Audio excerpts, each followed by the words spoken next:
ఈ ప్రపంచంలోనే ఇద్దరు మహానుభావులు పుట్టారు. ఆ ఇద్దరిలో మొదట ఆయన రాజు కుటుంబంలో పుట్టాడు. రాజు కుటుంబంలో పుట్టినా కానీ రాజ్యాన్ని మొత్తం వదిలేశాడు. దుఃఖ నివారణకు కారణం ఏంటి అని వెతికాడు. తను అందమైన భార్యను వదిలిపెట్టాడు. అప్పుడే పుట్టిన పిల్లవాడిని వదిలిపెట్టాడు. జ్ఞానం కోసం తపించాడు. 83 సంవత్సరాలుగా ఈ భూమి మీద భారతీయ సమాజంలో జీవించాడు. ప్రపంచాన్ని మొత్తం తన దగ్గర పెట్టుకొని విశ్వానికి ఒక శాస్త్రీయమైన అవగాహన ఇచ్చాడు.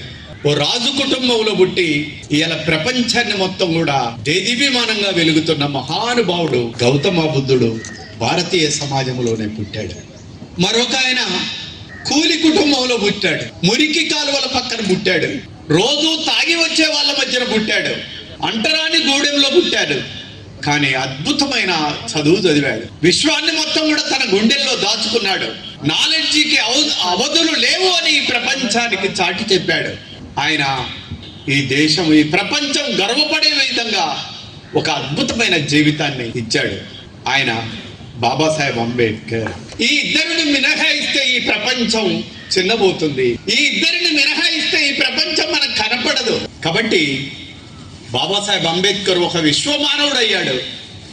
గౌతమ బుద్ధుడు ఒక విశ్వ తాత్వికుడు అయ్యాడు. ఇలాంటి గొప్పవారి గురించి ఇక్కడ మాట్లాడుకోవటం జరుగుతుంది. ప్రపంచానికి గౌతమ బుద్ధుడు బౌద్ధాన్ని ఇచ్చాడు కానీ యుద్ధాన్ని ఇవ్వలేదు. తన పొరుగు దేశాల మధ్య యుద్ధం పరిస్థితి వచ్చినప్పుడు రక్తం గొప్పదా, నీళ్లు గొప్పయా?